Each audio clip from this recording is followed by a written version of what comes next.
Hey, what's up, everybody? Before we jump into this episode, I have a question for you.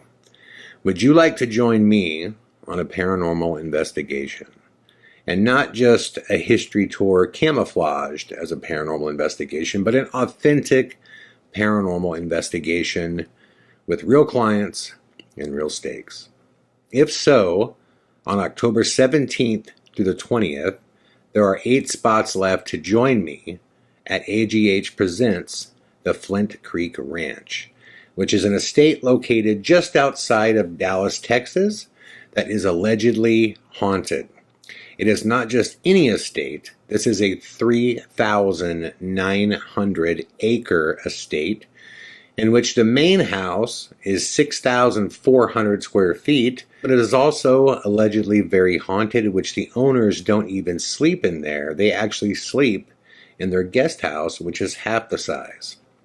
There are multiple locations that could be the source of the haunting, multiple possibilities as to who or what is causing the haunting, and we will be the first group to ever be granted access to investigate this incredible location. Right now, we have guests that are coming from as far away as Australia, Canada, and all over the United States. So if you're not in Texas, don't feel like this is off your radar, because for most locations in the U.S., it's a short, quick, direct flight to Dallas-Fort Worth International Airport.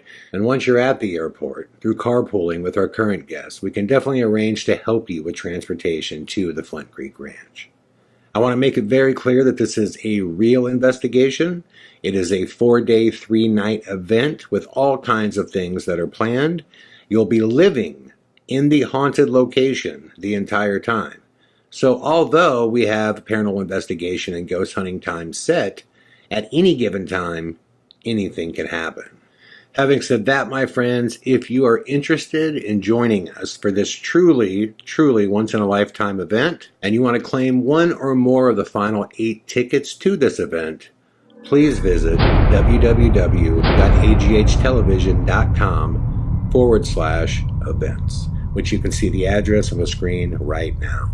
This is a real investigation with real clients that truly want to know what is going on, and we will be the first ever to investigate this place. So what we accomplish there will be historic, as we will be authoring the paranormal history of this location.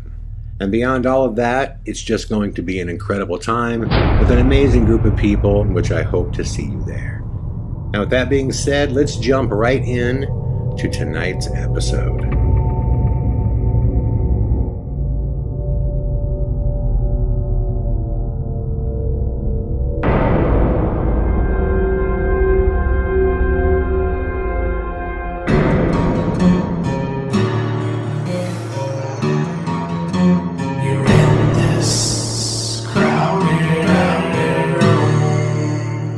Hey, what's up, everybody? Chad Calek here, and welcome back to the In a Crowded Room podcast for episode number 84, which this is going to be our 5th Q&A episode.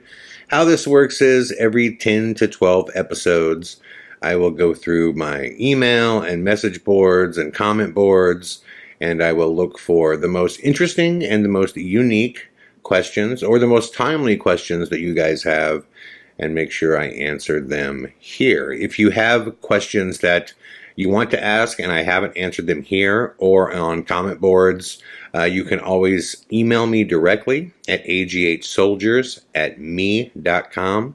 Again, that's aghsoldiers@me.com. And if I haven't answered it before, hopefully I will answer it in the future. Having said that, let's jump right into this. Kim from Dallas, Texas asks, are there still weird things going on with the Two-Face case?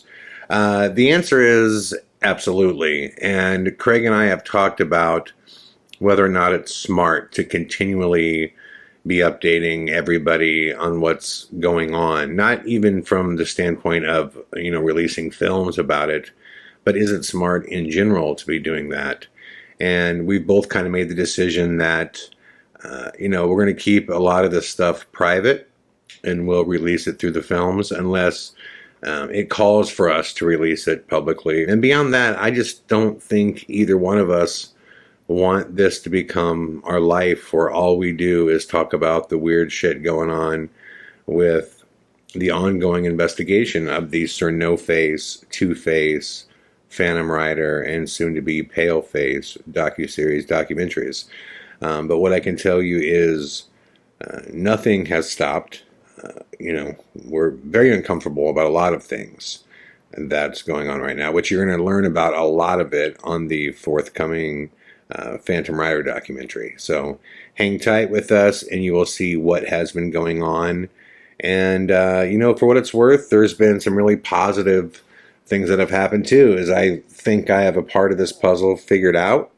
And I think the rest of the answers lie in Australia, but a major piece to the puzzle was given to me by Mr. Skyfall. And you guys will be blown away when you see what that piece is, which is, it's going to be in Phantom Rider. So it's heavy stuff. And I am excited for you guys to see it, because I think it should matter to every human being on planet Earth. Things are going on. We're just not as open about them as of late. I hope everybody understands. But again, you will learn the whole story in Phantom Rider, which is going to be released on Halloween, if not before. Okay? Thank you for asking, Kim. Also, Johnny from Des Moines wants to know if The Clown Short of Destiny is ever going to be released, and if I used to ghost hunt with Corey Taylor back in Iowa.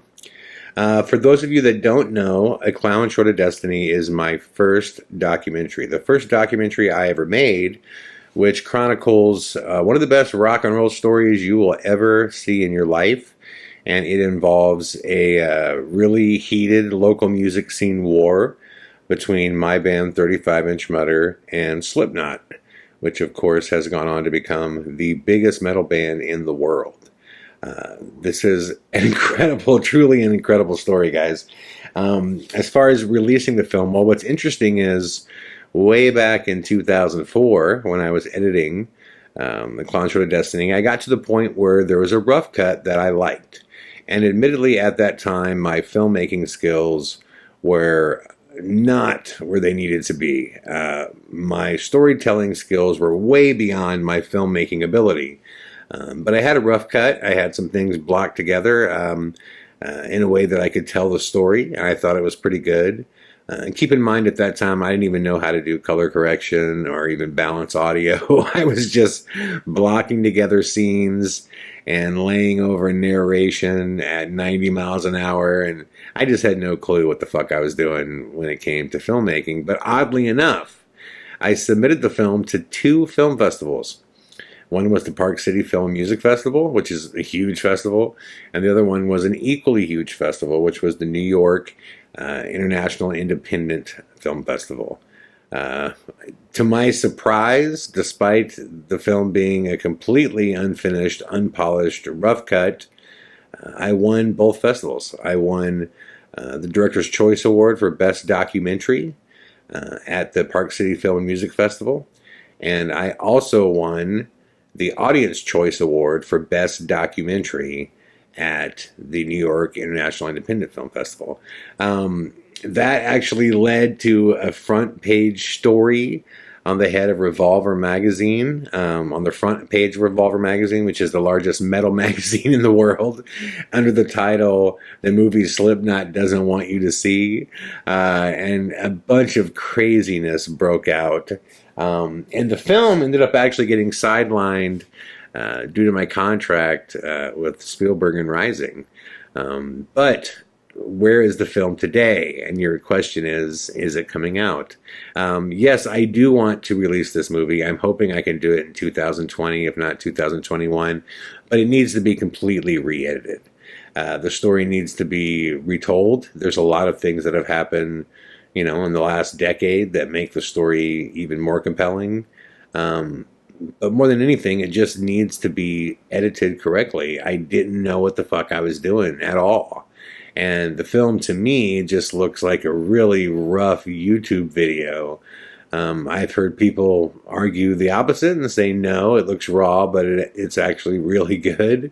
And I don't know. It's hard for me to see anything. I mean, like, I see the core story and I know it's special, but it's hard for me to look past the flaws, which are many. And how I feel today about everything that happened back in the day has kind of changed as well, too. So, yes, A Clown Short of Destiny will be coming out. It is a controversial film. Slipknot's history is not what anyone would imagine. It is, their story is, how could I say this? Well, you know what? I won't say it. I'll just let you guys watch it for yourself, and you can make up your own mind when it comes out. But yes, they have a interesting past, but as do I. So, as far as Corey Taylor ghost hunting, I know he released this book about his paranormal past. Guys, I gotta cry huge bullshit on that, because unless he was hiding his ghost hunting efforts from the world, I don't know anything about it, and I knew everybody in the ghost hunting world, and Corey Taylor's name was never brought up. I mean, people knew who Corey was because, he was a known singer in the Des Moines music scene. He was actually not the singer for Slipknot initially, but for Stone Sour. A lot of people don't know this, but Stone Sour was around long before Slipknot was. And Corey actually used his Slipknot success to foster Stone Sour. So a lot of people think that that was Corey's band that he created once he was in Slipknot, which again is not the case.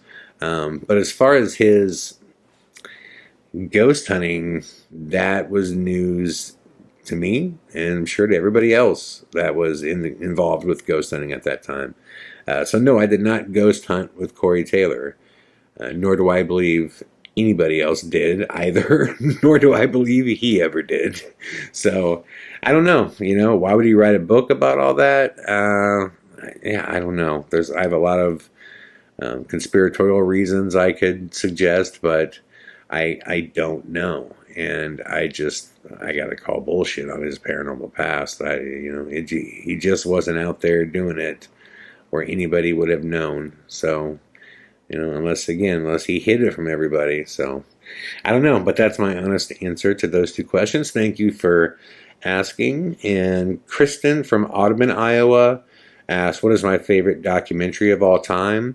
It's a documentary called Imposter, and the director's name slips my mind right now, but it's this fascinating documentary about this con man living in Spain who, through a unique set of circumstances, gets the paperwork to basically assume the identity of an American who is missing. He's on the missing list, all that stuff, and this guy, this imposter, like I said, he gets the ability to make a new driver's license, a new birth certificate, all that stuff, in which this is happening in Spain, by the way, so he arranges to leave the country in Spain to go to America. And, you could see the obvious problem here is that when he shows back up to America, the family is obviously going to know it's not him, that these parents will know this is not their missing son, and the brothers and sisters will know this is not their missing brother. And so the whole time he's kind of, flying back to America, he's thinking he's going to, step off the plane and get arrested. And he steps off the plane to find a waiting family that is just so happy that he's finally home, and they're treating him like he's their kid, which he's completely floored by the fact, like, what is going on? Obviously, I'm not the son of these parents. I'm not the brother of these siblings. Why is everybody treating me like I am? What the fuck is happening? I don't want to play the role of spoiler here, so please just rent the movie and watch it. What is really fascinating about it, one of my favorite parts of it, is the fact that the con man who actually lived this story is the one telling the story. And the director does it in such a unique way. You just have to see it. It is so fucking cool. But yeah, please check that out. You know, when I think of what's my favorite documentary, there's hundreds of them that I love, but that one always pops in my mind as number one. So check out Imposter. You heard it here first. You will be blown away by that documentary. So, but thank you for asking, Kristen. Very kind of you. Donna from Jersey City, New Jersey, wants to know why she doesn't see Joey in our projects anymore. Well, Joey, I think in Sir No Face just had a little brief cameo, and then he wasn't in Two Face. I believe that's the first one that he hasn't been in, since we started doing this. And the primary reason is Joey's just working on his band. They're making a double album, which is unheard of in today's, musical climate. Today it's all about the single. It's about writing one song at a time that you think is the best, and then you release it. But Joey and, Josh, the guitar player, they really wanted to do something that was a throwback, something old school that they believe their fans will love. And I think they're right. I think their fans will absolutely love it. I'm referring to the double album that they are writing. So Joey has been completely consumed with that. And he started a business where he does like flooring, and he enjoys it. I talked to him about it recently, and things are going great for him. And but we're awesome. I mean, Joey's like my little bro. I love him to death. I always will. He is definitely one of my best friends, and we talk often. So, but yeah, anyways, that's what's going on with Joey. Thank you, Donna, for asking. No, I love this name, Kellen Bedreau. What a great name, Kellen Bedreau. That's like an author's name or something. Kellen Bedreau from Bucks County, PA, wants to know if I'm ever going to go on tour again. The answer is absolutely. I just want to go out when the timing is right, and when we have a big national release, when we have sponsors behind us. It just takes a lot of time, energy, money. It just takes so much. So once I know we can do it, and once I know we can do it and for sure turn a profit, then yeah, that has a lot to do with it too. You just got to make sure that you win financially. And it's hard to do when you're touring. So we will definitely do more touring in the future, but it's going to take just a little time to get the films that I want released, then start, taking the myriad of different meetings that you take once you release a film. And then Thomas and I will discuss, the future in touring. And again, it has to be the right film, the right projects, the right partners, all of those things. And I'm sure that will happen again for sure. So thank you so much for asking. And again, I freaking love your name, Kellen Bedreau. That just rolls off the tongue. Kellen Bedreau. Beautiful, beautiful name. Another beautiful name here, Gemma from Syracuse, New. I always have a hard time with that word, Syracuse. Gemma, Gemma, that's a pretty name too. Gemma from Syracuse, New York, wants to know if A&E is going to bring back Paranormal State since they brought back Psychic Kids. My answer would be no. Absolutely not. But I have heard grumblings on the inside of the industry about a new Paranormal State. And from what I heard, they wouldn't necessarily have to be in college per se. But I'm not sure how that would work either. What was kind of cool about Paranormal State is that they were genuinely kids that had just graduated college from Penn State. When it started, that was a really cool thing about the show. As far as who would they get to be the new cast of Paranormal State, I have no idea. If they're going to go that route, I wish them the best. If they could capitalize off what we all created, good for them. I have no ill will about the series. It was never my baby. I didn't create it. I just helped it become what it was. To that degree, I'm proud of it. But it's not, it's not something I lose sleep over. To be honest, it was fun while it lasted, and I'm glad I did it. And I have a million wonderful memories that I'll always cherish. But it's not in my future. I'm not interested in that route, I guess you could say. Not that I have anything bad, to say, but I just, we did that, and it was cool. And it's time for other things, at least for me. And to be honest, getting the original cast back together, if A&E wanted to walk that walk, I just think that would be, impossible. I think that would be honestly impossible. We're just, all of us are down the road with our life, we're doing other things, and we have, a broad focus, and everybody has their own thing going on, at least the people that I know, that I stay in touch with from the cast. So, I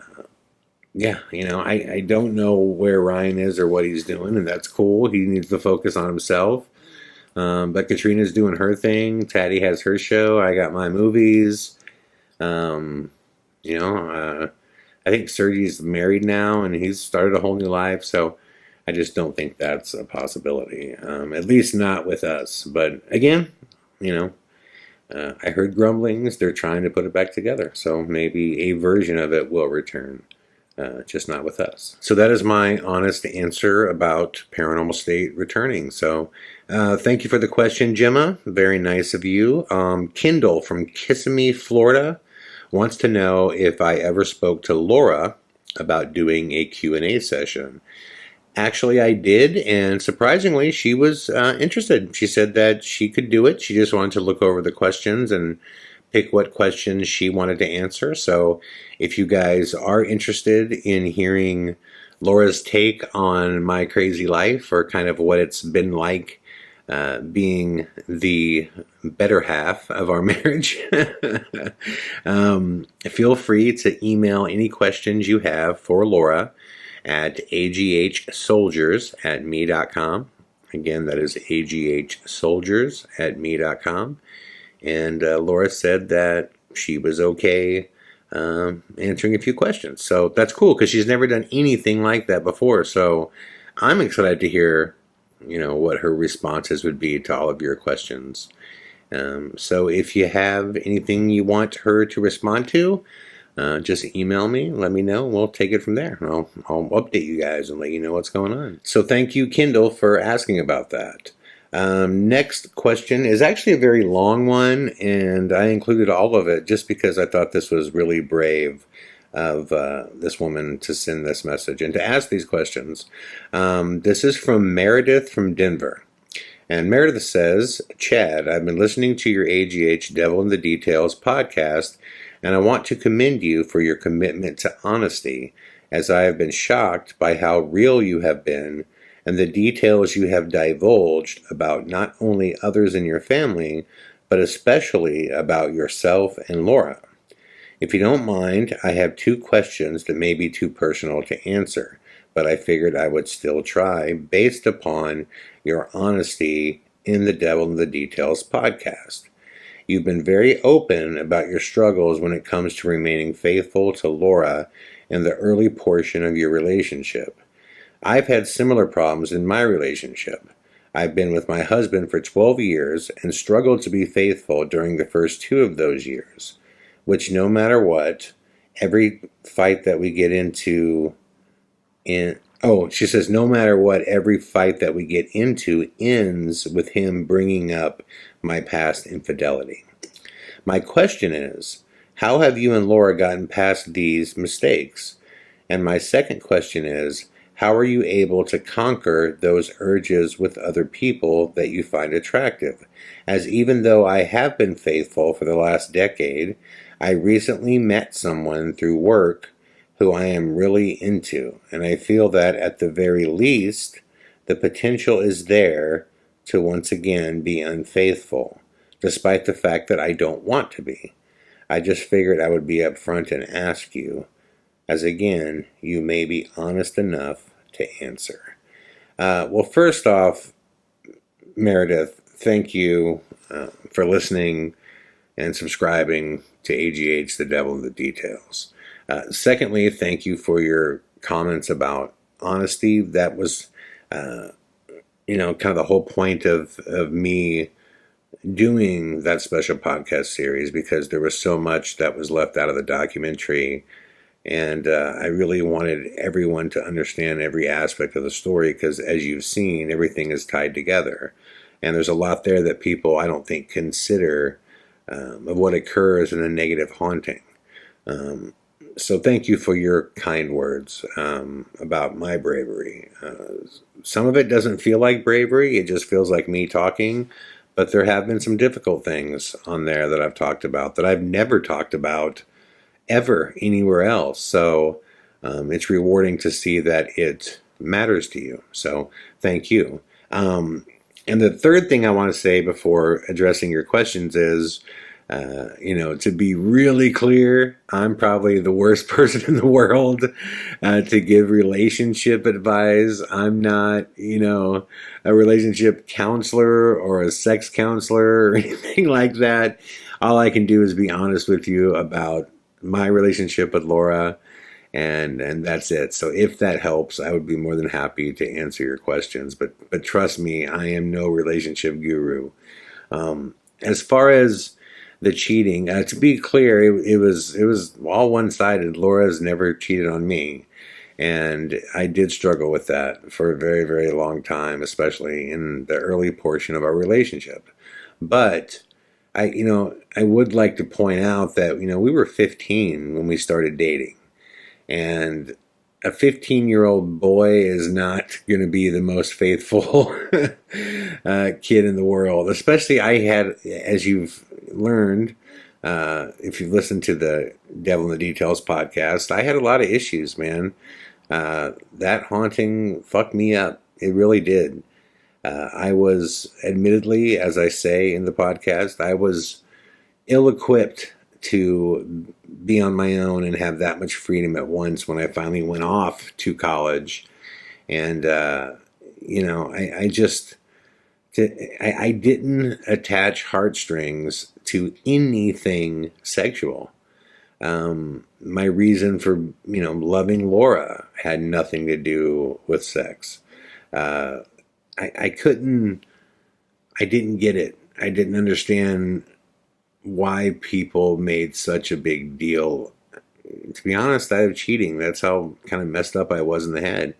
But over time, I discovered that it's not even really about what I feel. It's about what Laura feels. And what I started realizing over and over again is that, it wasn't ever the act of cheating that bothered Laura. It was the idea that there was an aspect of my life that was hidden, and that, she could be in the room and be the one that doesn't know what's going on, like the lie of it all. Like, that's what hurt her. And I was selfish for reasons that are outlined in the podcast, and they're not excuses. To be clear, I was wrong. If I wanted to have that kind of lifestyle, then I should have, sat her down and said, I love you, I want to be with you, but I want to go do this too. And, although I've never looked Laura in the eye and lied to her about anything that I've ever done with anybody, not saying or not speaking up, it's the same as lying. I used to convince myself that as long as I didn't lie to Laura, then it was okay. But doing something that would hurt somebody and not sharing it, that's the same as lying. Especially when, there's some cases where Laura would find out what I did through other people that would know. And, it was just a really really dark time for me. And I had a lot of growing up to do, and I had a lot of just life to figure out. I had to figure out who I was and what I liked and what I wanted. The only thing that I did know at the beginning of college is that, I loved Laura and I wanted to be with her. And like I said, I just didn't attach heartstrings to sex. And the reason I didn't is because, look, you can choose to sleep with whoever you want to sleep with, right? We could all just say, yes, I'll do it. You can't choose to love who you're going to love. Like, that's an innate thing. So to me, who I love has nothing to do with sexuality. And I loved Laura. And it's not like, Laura's beautiful. I mean, she's as gorgeous as they come. And I knew it when I was dating her. So it's not like I didn't enjoy sex with her. Of course I did. But I was just in a place in my life where I didn't want anybody to tell me what I couldn't do.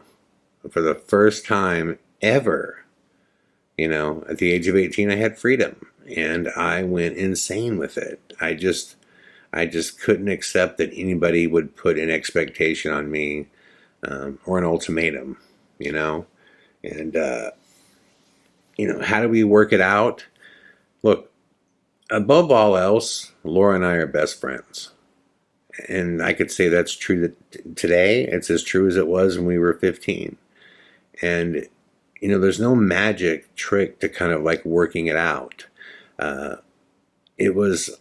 Honestly, we both just wanted to be with each other more than we, wanted to be apart. And when it came right down to it, I think Laura did understand, that I was not trying to hurt her, even though I was, and it was my fault. And I think she knew that I was dealing with some really weird stuff that was unique, and not a lot of people deal with it. And those aren't excuses, because there is no excuse. Again, I was wrong. But those are reasons. Like I said, I just wasn't equipped to deal with freedom. And when it came right down to it, we just didn't want to be apart. That's the honest truth. I know that's not like a sexy answer, but I came to learn that good people do bad things all the time. Great people make terrible mistakes all the time. That's what it means to be human. And I don't think Laura was ever willing to throw away what we had. And I'm glad, because I've always viewed it that way. Would I ever leave Laura if she cheated on me? No. I mean, honestly, I'm just being real. No. Would I like it? Of course I wouldn't. But the only way I would ever leave Laura is if Laura didn't love me, and if she didn't want me anymore. And if that were the case, then that's not even a leave thing per se. That just means it's over.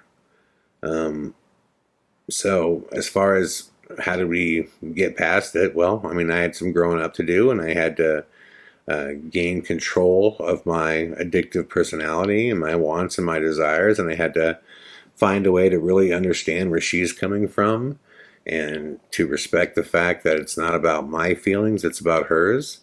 And I think she also, needed to, give me time and just kind of, and I don't mean time to go out and fuck a bunch of people. I mean time to figure out who I was. I mean, when I went off to college, I mean, as you guys that have listened to the podcast have heard, I just had a lot of problems, man, and I had to work a lot out. I had, a nervous condition. I had myoclonic jerk syndrome. I had, night terrors. I had, sleep disorders. I mean, I was just in a bad way, and over time those things did get worked out. And I'm proud to say that, Laura and I have been through hell and back. And we're still together and happier than ever. So that's why, look, I say Laura is an amazing woman. I mean, she's such an amazing woman because she is realistic. She doesn't like bullshit at all. She won't engage in it at all. Like, she was zero bullshit. She just wants the truth.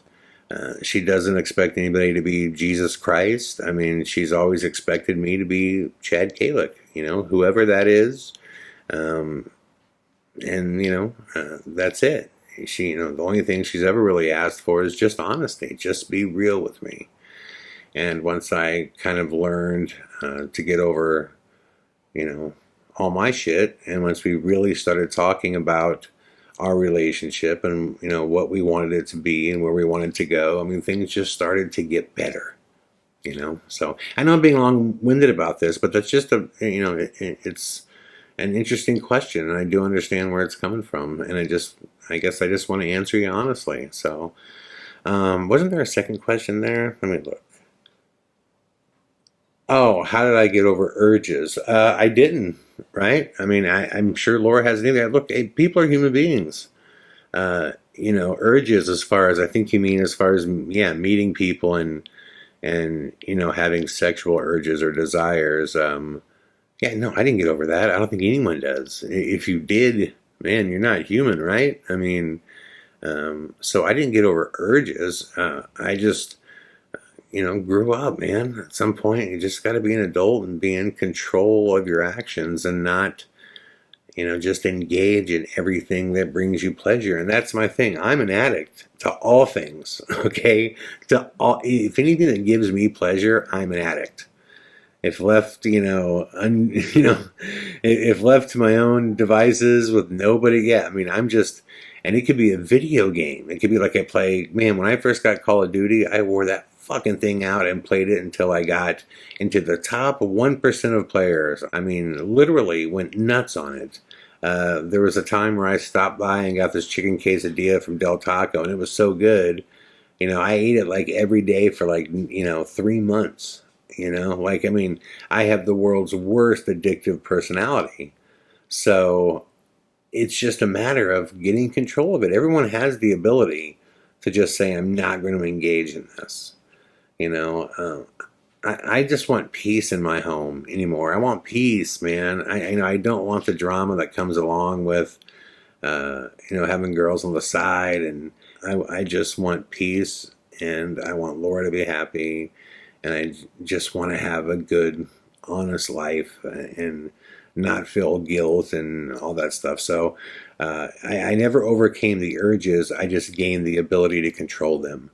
And that's just adulthood, So as far as the question about, are you talking about this guy that you met? I don't know him, and I don't know your husband. I don't know your relationship, so I couldn't possibly tell you which is better. But what I would say is you probably know. You probably know which is better and what's right and what's wrong.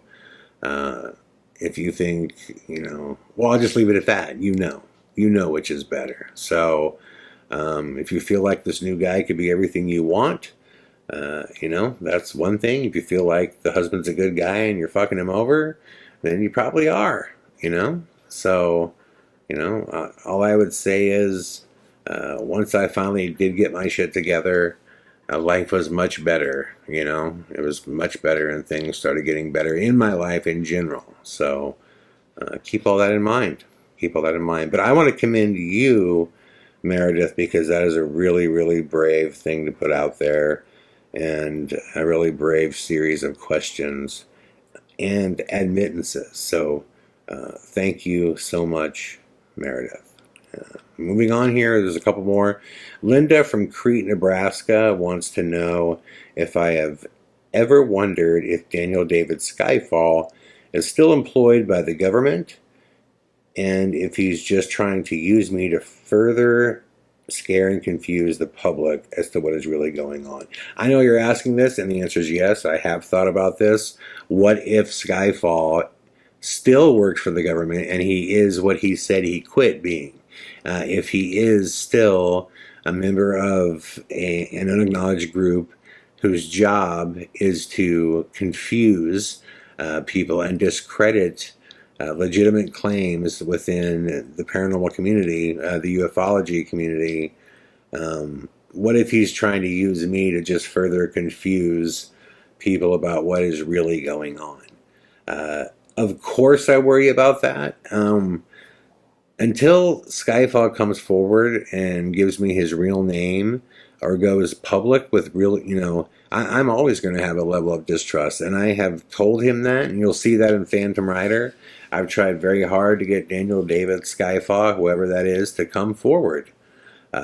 Because, no matter what, he can give me stuff and I can confirm that it's real and I can report on that and I can share it with the public. But the one thing I can never do is confirm who he is, his sources, and what his motives are.